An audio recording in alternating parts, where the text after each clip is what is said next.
With us on the Double Eagle Golf Podcast, I have with me Florida State women's head coach Amy Bond. She directs one of the best programs in the entire country. I'm going to brag on you for a second, Amy, because you can't do it for yourself.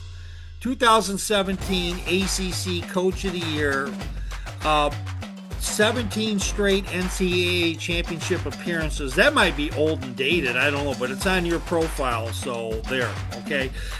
You've had 16 straight NCAA finals appearances, 23 tournament wins, 19 at Florida State, 2 Olympians.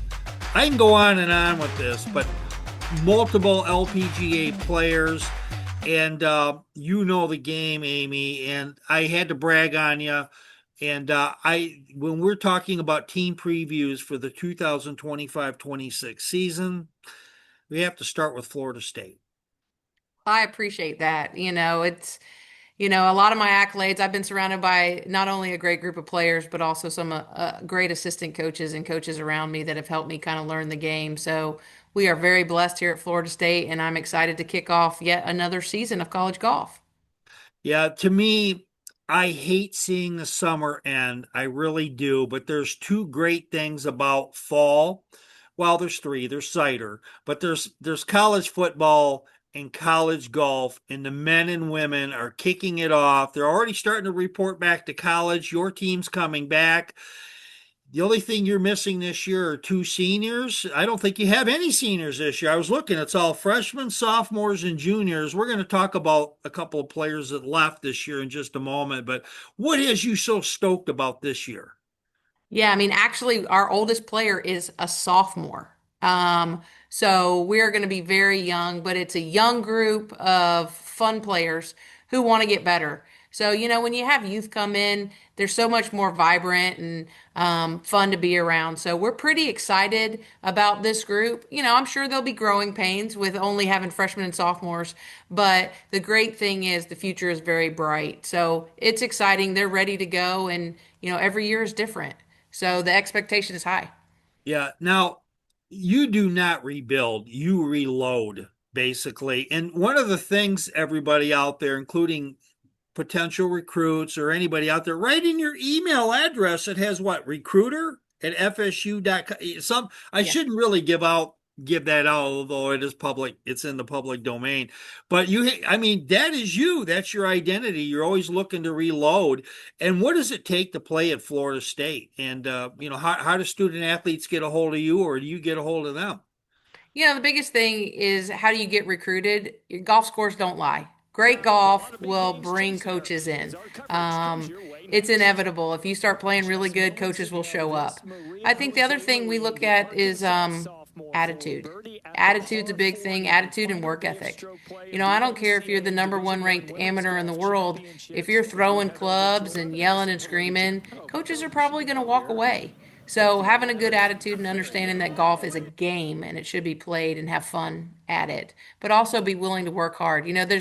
We can always focus on the negatives in golf. Everybody's always wanting to, well, this can get better, this can get better. And we don't sometimes give ourselves credit for the things we do well. So I want kids giving themselves credit for the things they do well, because it takes a lot of guts and courage to get out on a golf course and hit a little tiny ball into a little tiny cup. Yeah, you're right on that. And the one thing, though, that I will say is that when I look at junior golfers, college golfers, they're some of the most well behaved, well balanced athletes at any university. And a lot of it's the sport itself and its coaches that cultivate that, they cultivate that atmosphere. Yeah, we're blessed as golf coaches. We have some wonderful student athletes. And I say student athlete on purpose because 95% of the golfers are excellent in the classroom. And that's what I love. It's easy to get them in school. You don't want to be the kid that struggles in the classroom because then you're limited on where you can go to school. But if you're a good student, you have 100% chance of getting to go somewhere. You're not limited of not being able to get into this school and the other. But we are blessed as golf coaches to have great people and student athletes. So what we're going to do on the other side of this 30-second break is that Coach Bond. She's going to tell us about some of the players on her team and that she's excited about coming out there to play on the Seminole golf team. We're going to do that for you next. NASCAR but don't know who to root for? Toyota's got you covered. This guy went from dirt tracks to cup cars. This new kid is all gas, no brakes. And him, just a 3-time Daytona winner, no big deal. That's just a taste of our team of legends. Now you're up to speed. You in? With me, Florida State women's golf coach Amy Bond. Amy, your team was up there. They made the NCAA finals. You nearly won it all again. You came very, very close. This is the group that you're going to try to win it with this year. Brag on some of the players and tell us about some of the women's Seminole players that we're going to see coming up this year. Yeah, we had some kids have some wonderful, wonderful summers. One of those is Sophia Fulbrook. She played on the England national team. She was a big staple in our lineup as a freshman last year. Got used to what college golf is like, and then just kind of used that as a springboard into the summer. So had a great summer. Along with her would be Elin Putis Remler, who actually transferred in mid-year last year, so couldn't play in the spring. So I'm excited to see what Elin has in a tournament. You know, we've seen her a lot at practice and being able to help her there, but it'll be great to actually see her participate in a college golf tournament this fall. Along with that, you know, we've got returning Alexander Gazzoli, who clinched the winning putt at ACC's last year. And Alex is fun to watch, a phenomenal match play player who really beat some strong competition in the postseason last year. I think another player to watch, Layla Padrique, played in and out of the lineup for us. Another sophomore, one of our 5. And so I think those 4 will be a vital part because they have all the experience. And then we throw in 3 players, 2 freshmen. We brought in a freshman, Haruri Nakatani, from Australia, who's originally from Japan. I think Harui's going to have a good freshman year, along with Haley Davis from Ocala, which is my hometown.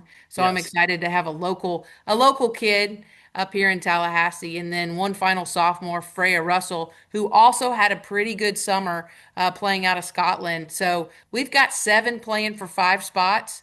And it's going to be exciting. No matter what, there's going to be some competition and good battles. So that's what I'm most excited about. That I looked at your roster, and you're like the United Nations. Most college golf teams, they are now, really. I mean, they're coming from Asia, they're coming from Europe, you're coming Australia in your case, and then Ocala. I saw Exactly. that. That's awesome. So, yeah, how do you know some of these players that you go, are they really in Australia? Well, a lot of the players are already here, aren't they? Aren't they? They're already playing. Like I saw when I was covering AJGA, Howie in the Hills, which isn't too far. And they're staying, they're boarding, they're learning the language, they're learning the culture. Is that really true going on, or do you really need to fly overseas, or are you doing a lot of Zooms? How do you connect with these players? It's a little bit of both, to be honest. I mean, all of our international players actually lived in their countries. Oh, So we were emailing back and forth. We went to see them. We try to go overseas once or twice a year. So we're keeping an eye on them. Lots of times they come over here for a tournament or two. So we want to make sure that we spend quality time with them, both on and off the golf course when we can.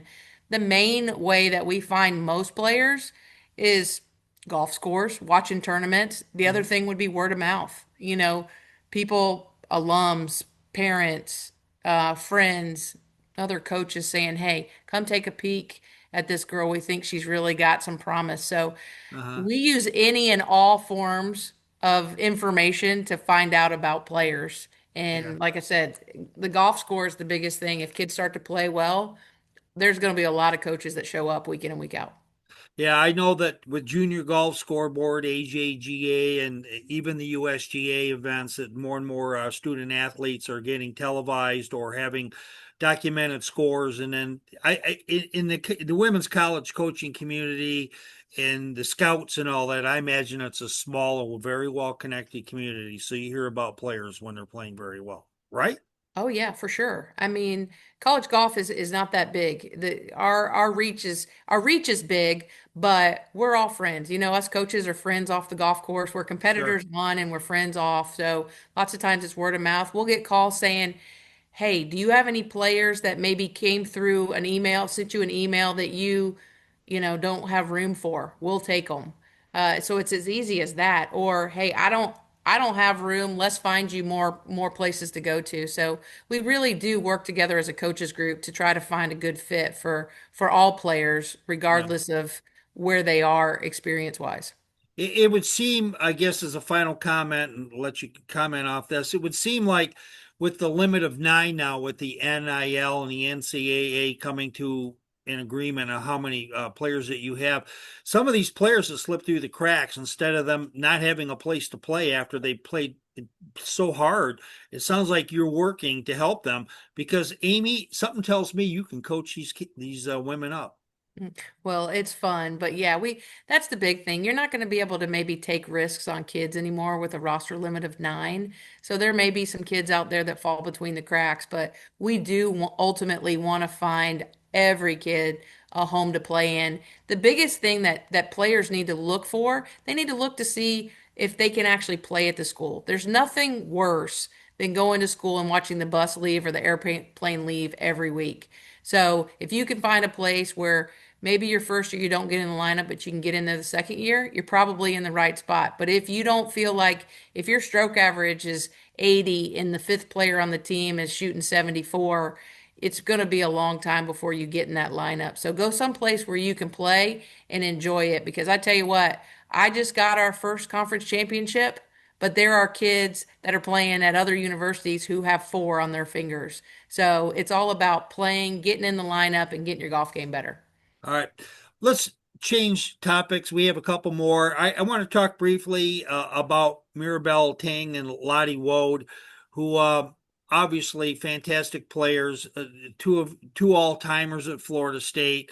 I have been rooting for Lottie Woad. I never heard of her until I saw her at Augusta a couple years ago. And I was like, holy smokes, this she can play. And then Mirabel Ting came in there, and these two are they were a left right combination for you. And anybody who faced them were in a lot of trouble this past couple of years. Yeah, it was a lot of fun having them. It's the first time in history that World 1 and World 2 were in our program at the same time, and that is so unique and fun because I could count on them. We had the 2 of them. We had 1 senior and 3 freshmen that were battling it out week in and week out. But it's nice to know that those 2 could come in and they were going to shoot anywhere from 65 to probably 71. And when you've got that in your lineup, good things are going to happen. But Mirabel and Lottie were super special. And I will remember 24, 25 the year more so than probably any other year because those 2 players really help put Florida State, continue to put Florida State on the map, but just individually as people, they're good humans, but very different. I mean, Mirabel and Lottie they would sit on here and tell you that they are very much different individuals. Lottie's the hardest worker I've ever had in the program, and we've had some hard workers, but Lottie loves every piece of golf and the process of playing golf. And then Mirabel is the most naturally talented player I've ever had. She's C flag, hit flag, but she would tell you, coach, if you didn't make practice mandatory, I probably wouldn't come. I'd spend about 30 minutes working on it and then go away. But they were a great 1-2 punch and something that I will remember for a while. So Lottie is basically she's just obviously a very hardworking. She's a grinder, and she probably enjoys practice. Practice is fun for her. She probably has a goal when she goes out there. Where Mirabel's like you say, C flag, hit flag, or that type of thing. Well, those 2, it's nice to see that Lottie Woad, we already know. She's already won her first LPGA title, and then she would have won a second one if it. But anyway, I don't know what to say. I mean, my gosh, she's going to win a whole bunch out there. So those 2 obviously did a great job, and we have all kinds of footage. You see my dog right here. She will not be denied. She wants my attention. She knows I'm going to cook. I cook hot dogs on the grill for her a couple times a week. So there you go. Final thing, because I know that you have some things to do tonight. Your schedule. it looks like, Coach Bond, that you are ducking everybody.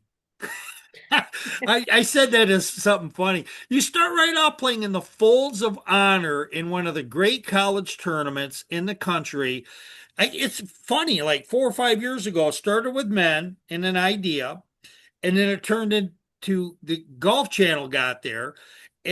Now the women are playing, and this is possibly one of the top two or three, maybe the #1 televised college golf tournaments in the country. And you are co-hosting that along with Michigan State. Tell us a little bit about that tournament. We're going to talk about a few of your top tournaments, and we'll call it a wrap. Oh, perfect. Yeah, it's a great place to start at American Dunes at the Folds of Honor Intercollegiate. We try to teach our kids that, we're really blessed to be doing what we're doing. You get to play golf every day, you get to go to school, you're probably going to get it paid for, but going to a tournament like this that raises money for such a wonderful cause, this tournament is way bigger than just a golf tournament. It's not about the golf. The golf is great, but it's about those families, those soldiers, those first responders who gave the ultimate sacrifice for us to be able to do what we're doing. So it's way bigger. It's actually giving me chills right now just thinking about it. But so special. The women were added last year, and we are lucky enough to be the co-host with Michigan State. Casey Lubon, the head men's coach at Michigan State, kind of helped get this started, and he asked Trey Jones, our men's coach, if he'd help. So when the women got looped in, Stacy and I got looped in together. So Michigan State, wonderful people, but what they do at American Dunes and what the Folds of Honor does is extremely special and something that I want to be a part of and we want to be a part of every year. Yeah, I just talked to Jay, the Ohio State men's coach, and they're so excited. His student athlete said they never want to miss this tournament. And so if you're the co-host, you're there, and if you're invited, I'm sure that I know when I talked to the PGA Pro Ian Ziska, he says I'm not really in charge of getting the teams for the tournament. They have people for that. But he says I can tell you that way more teams than spots is what's going on. Uh so anyway, I guess with that, a couple other tournaments you're playing. In Illinois. Is it Winged Foot? Is that where you're playing? Oh no, that's the boys. They're playing at Olympia Fields. We Oh, go. Olympia Fields. We head to the Schooner Classic in Oklahoma after the Folds, which also goes. I mean, that's another worthy cause tournament. The tournament, the funds go to the OK Kids Corral, which is a home for kids with cancer that Toby Keith and his wife Tricia started years ago. And so that to me, again, super special. It's not about the golf. It's about young kids dealing with cancer that we can't even imagine and their families. And all they want to do is to see the girls smile and for the girls to come play on the playground with them.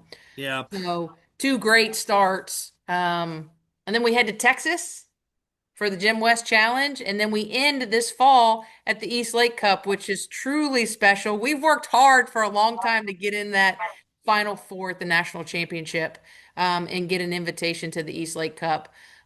So we're thrilled to have gotten that invitation in May when we finished third at the national championship. Awesome. You are playing in some of the best tournaments in the country, and I know that the women's team they are gunning for it. They are geared for it, and I sure hope to get to talk to you maybe once or twice more during the women's season. We love to hear about everything that Florida State is doing and catch you and and catch some of the players as they go about. I promise you a kind of a time limit on this. Amy, do you have any last comments before we wrap it up? No, I appreciate you having me on. I hope to have some great updates. I never want to really say what this team's going to be like, what the next year's team, because you never want to put a limit on them. But I know Yeah. it's going to be fun, and it's also going to be fun at the same time watching Lottie play basically her rookie season on the LPGA and see what something special that she's going to perform and do. And same with Mirabel once she gets her tour card. So I hope to have a lot of updates both on the pro level and the college level, and would love to do this again. Yeah, I love to as well.